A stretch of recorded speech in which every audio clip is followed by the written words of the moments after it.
Hello, BookTube, and welcome to another weekly reading vlog. So I've been working on these books this week, as well as this past week. I've uploaded 4 different videos.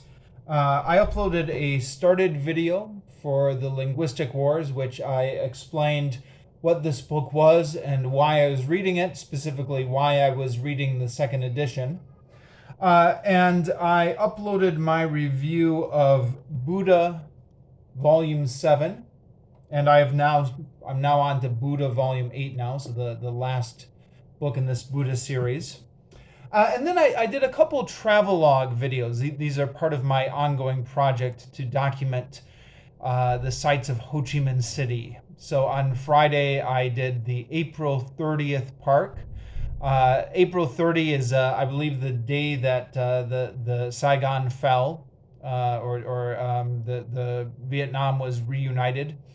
So they've got a park near the Independence Palace, and I just explored around there and took some videos. And then on Saturday, I went into Vincom Center, which is a big shopping center in District 1. Now, apologies for the Vincom video. And I'll link to everything down in the description down below. But that was a video where, or that was a trip where I had gone there to meet my wife and her friends and watch the kids. And the primary purpose of that trip was not to film a video. I just snuck in some video in between. So like while we were walking down the hallway, I just got out my camera and started taping. So it's... I mean, I hate to say it's not one of my best travelogue videos because all of the travelogue videos are low quality. They all have shaky cam, and I have trouble keeping the camera steady, and that's a fact throughout all of them. But this one was particularly bad. So apologies for it. I might try and redo that video someday and do Vincom Center more justice. But anyways. Books for this week are The Journey to the West and The Linguistic Wars, second edition. So let me start with The Linguistic Wars first. So this is the second edition, and as I stated in my started video, I have already read the first edition of this book. So I get to go through and compare the editions. Now, I should state that, I do BookTube as a hobby, not as a job. So I'm not systematically going through and comparing every line, and I'm not doing like a study of this to see exactly how much has changed between the first and second edition. But certainly my impression is a lot has changed. And in fact, it's like a whole new book. So, sometimes you buy like a new edition of a book and it's basically the same. There's just like a couple new paragraphs at the end, or maybe the author's moved a few paragraphs around. I know school textbooks are notorious for doing that. This is not one of those books at all. This is like completely rewritten. So some of the chapter headings are the same. Now, again, I'm only 36 pages into it. So, I've yet to get into the bulk of the book, but so far, everything has just been completely rewritten. Some of the headings are the same. Some of the topics are the same, but it's just completely fresh take on it, which is refreshing. It's not like I'm rereading the book again. It's like I'm reading a whole new book on the same topic by the same author. I do kind of feel that people who haven't read the first edition are missing out because there is, it's like a whole separate book. So, I mean, I hate to be that guy, but if you're interested in this, I think I'd almost recommend you might track down both editions. I don't know. Anyways, it started off with the preface to the second edition. which was followed by the preface to the first edition. Now, this one I think is exactly the same as what was printed here, and I double checked it a little bit, not going through line by line, but just flipping through it, and it does look like the preface to the first edition is exactly the same. But then, Chapter 1, Language, Thoughts, and Linguistic Wars. Again, the same ideas as in the first edition, where he's just kind of introducing the topics and talking about linguistics, but I think completely rewritten. And then we get into the Chomskyan revolution in Chapter 2. Now, Randy Allen Harris, the author, has stated in the introduction that because of things that happened during the rewrite process, basically he learned a whole lot about he learned a whole lot more about the linguistic situation in the decades before Chomsky. And he tried to incorporate that in the second edition, but then the book got too large and his publishers made him cut it out. He's communicated similar things to me, I think, in our correspondence, saying that the pre-Chomskyan stuff was significantly trimmed down, and that's understating it. There's a whole section here on the linguistics, the history of linguistics and linguistics up until Chomsky, that's just was in the first edition and is just gone from the second edition. And in some ways, it does seem to improve the reading experience of the book. I mean, it was interesting, but there was kind of a sense where you're reading this of like, come on, let's get to Chomsky. Here you just right into Chomsky. So to a certain extent, the book's a little bit leaner and better for it, and yet there was some interesting stuff about the Bloomfeldians and the linguistic field.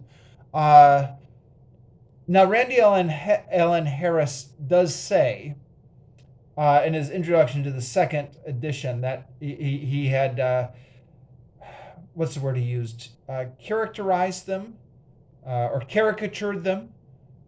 He discovered when he had done more research that he had actually caricatured the Bloomfeldians.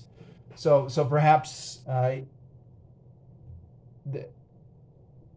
he himself is a little bit critical of the analysis he has given in the first edition. But again, this is another thing where I would say anyone interested in it should check out both editions.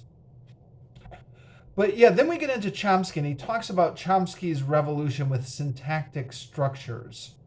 And again, it's some of the same stuff as the first edition, but completely rewritten. Like, completely rewritten.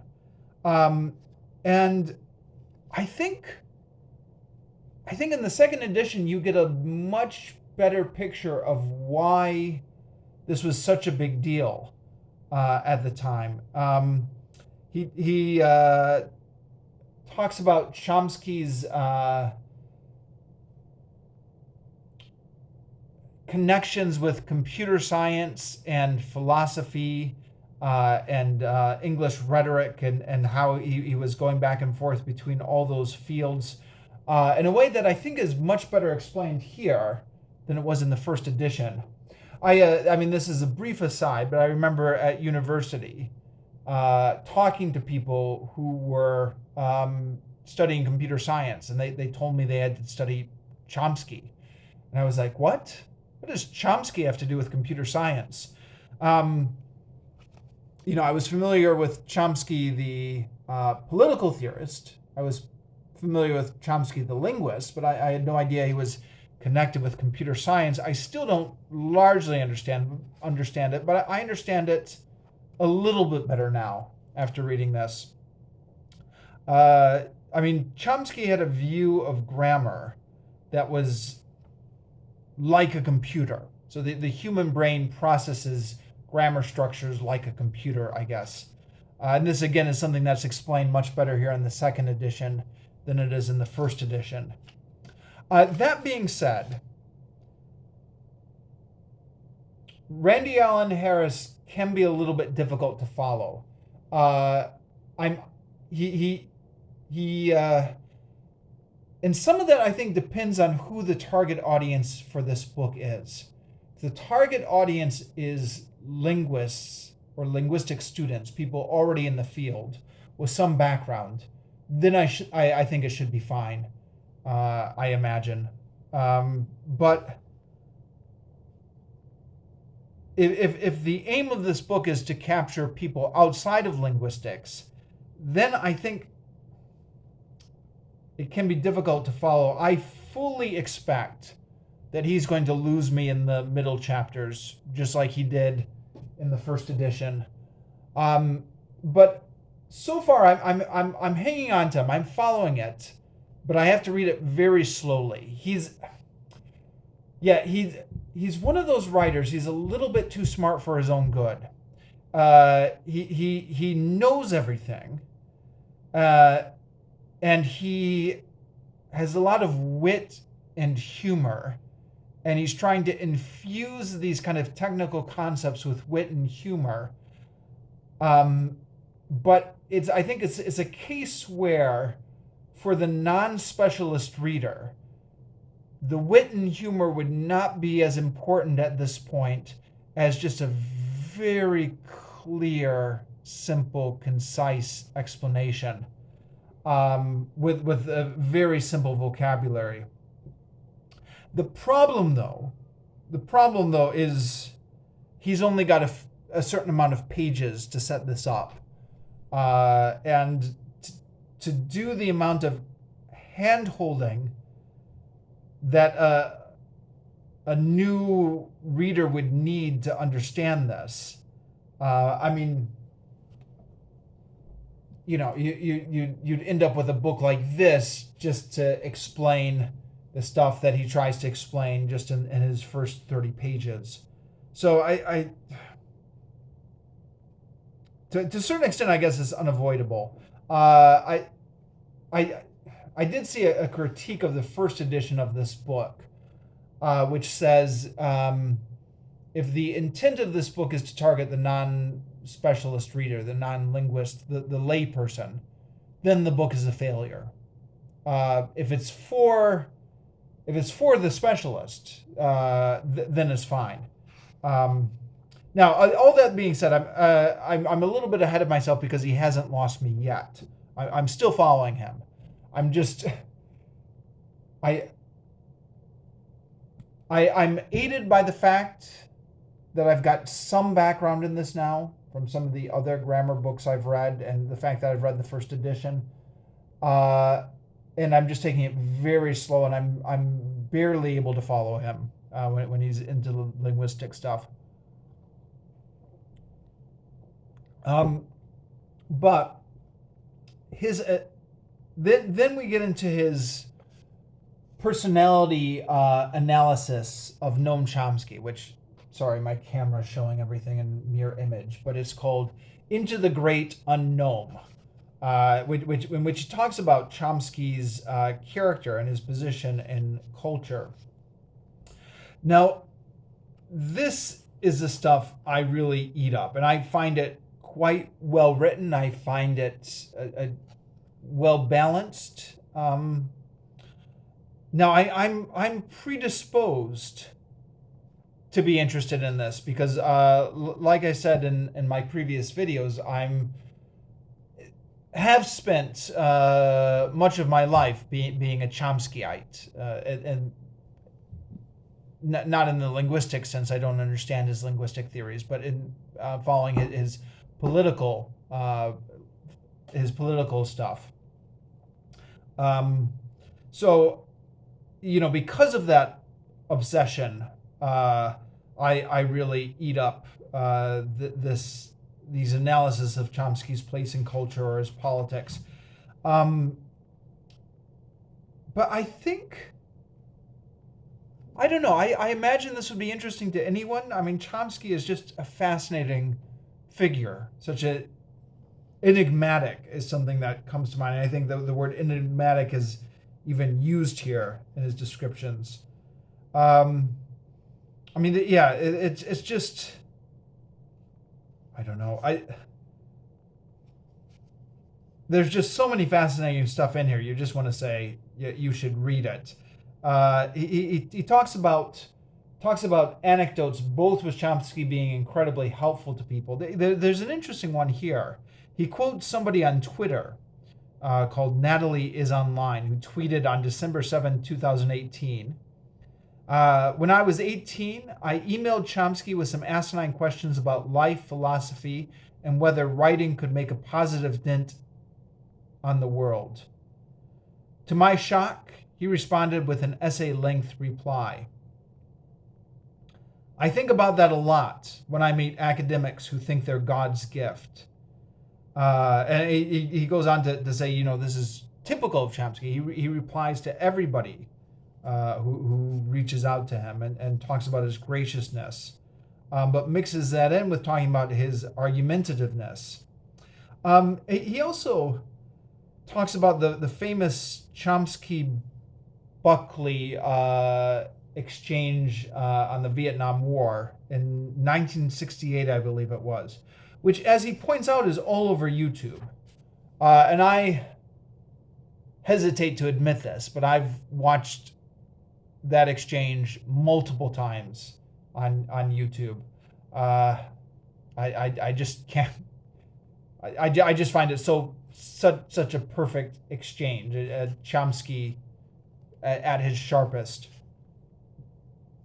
So yeah, and that was not in the first edition either. I don't believe. And the first edition was written well after that exchange took place, but it was before YouTube. So I imagine that's what's going on here, is that now that exchange is so prominently featured on YouTube. I'm sure it depends what the algorithm is recommending to you, but I certainly see it a lot. I imagine people with similar interests to me get recommended it a lot. Yeah, there are.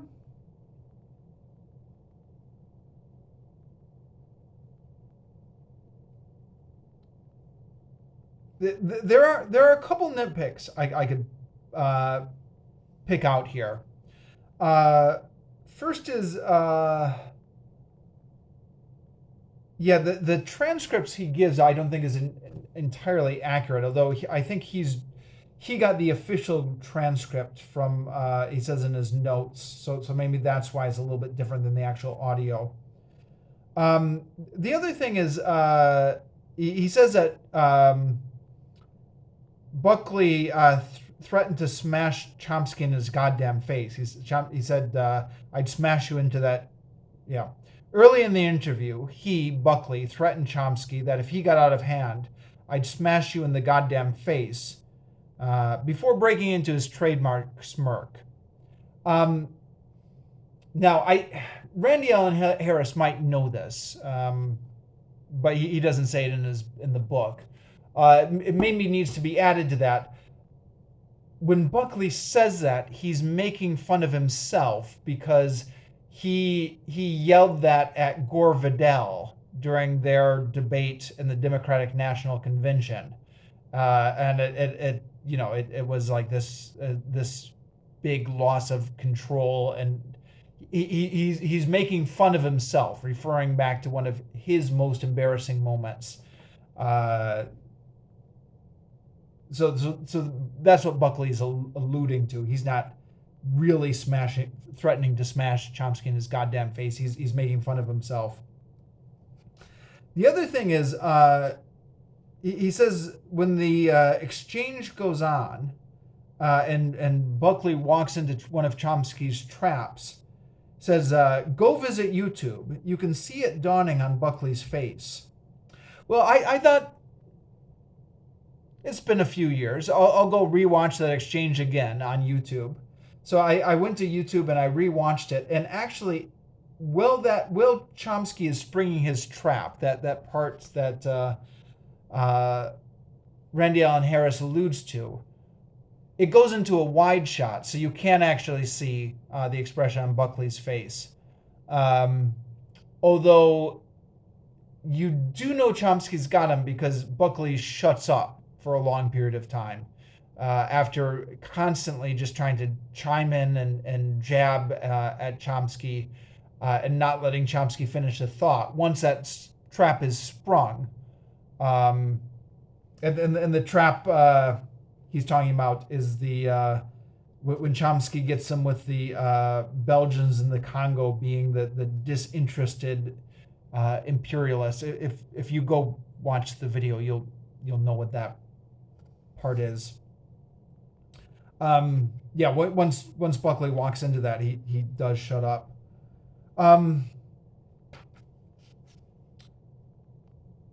There's a lot of fascinating stuff in here. Again, I'm biased because I'm predisposed to find Noam Chomsky fascinating, but I find these sections fascinating, Randy Allen Harris, I think, also finds Noam Chomsky very fascinating. So it's interesting. It's interesting because it's the same theme as the first edition, but he completely rewrote it to incorporate a whole bunch of things that are prominent on the internet now. The Chomsky Wept article from Salam, which I remember seeing way back in 2012, and which I actually referenced that article in my review of the first edition. He also mentions the Tom Wolfe book, which I've also reviewed on this channel, does not always reference it favorably. He's of the opinion that Tom Wolfe had his facts wrong. Enjoying it so far. I'm only 36 pages in, but we'll see what happens as we continue. And then the Journey to the West. So I finished up, a chapter and a half this time. I'm making slow progress on this book, but I am finding it fun. It's not. It's like a lot of books, and I think the episodic nature of the book lends to this. I don't feel like I'm constantly having to go back to it to find out what happens next. But I do feel like whenever I do pick it up, I always have fun with it. So I think where I left off last time is there was a dead king whose ghost has come to the monk to get revenge. And the king's body is hidden in a well where he was killed 3 years ago. So the monk gets the monkey to sort it out, and the monkey takes the pig with him. And so the monkey and the pig, they've got a fun antagonistic relationship, which is has been all the way through this book so far, and it's really reads a lot like a modern novel. The way they just play off of each other, it's a lot of fun. So the monkey is either tricking the pig or ordering the pig, threatening the pig, or using reverse psychology on the pig to get the pig to help him in his mission, which is they go into the palace and they're going to get the king's body from the well. And the monkey gets the pig to agree to be lowered down in the well. And then the monkey I think the pig is on like a stick or something. And then the monkey just shakes him off and the pig falls and now he's stuck in the well. So then the pig dives down to the well.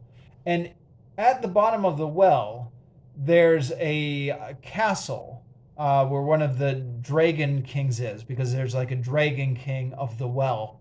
And that's that's one of the things I'm really enjoying about this book, is it's the kind of book where there would be an underwater castle inside every well. It's a kind of book where behind every corner, there's some sort of enchanted kingdom. And there's this spirit that's walking by that finds the pig, the spirit that's swimming by, I guess. And the pig gets brought into the underwater castle, and he has got to meet with the dragon there. And the dragon shows him the dead body of the king, which the dragon has kept preserved for the past 3 years.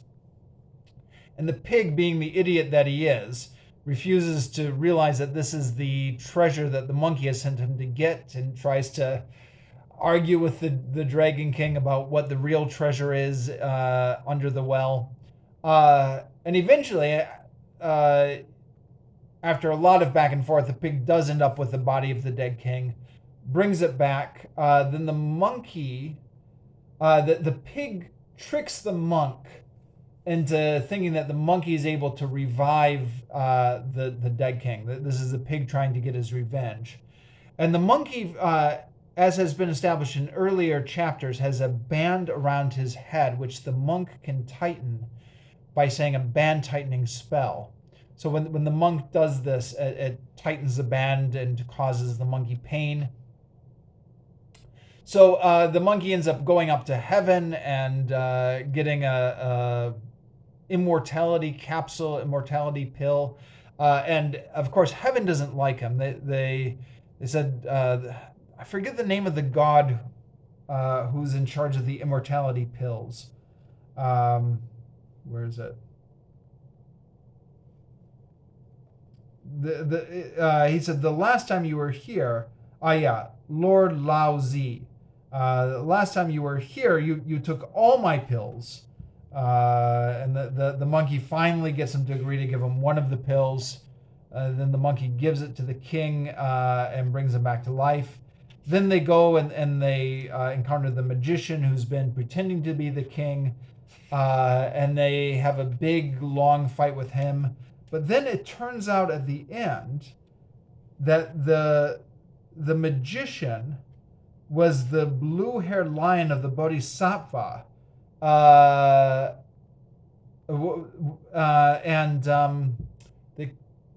He had been sent down there because the king was being punished for his mistreatment of one of the messengers from heaven.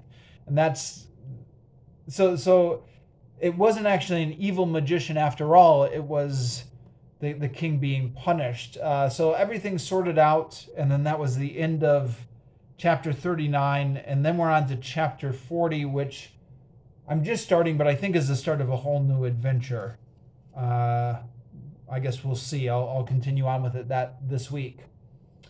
So yeah, that's my reading for this week, and over and out.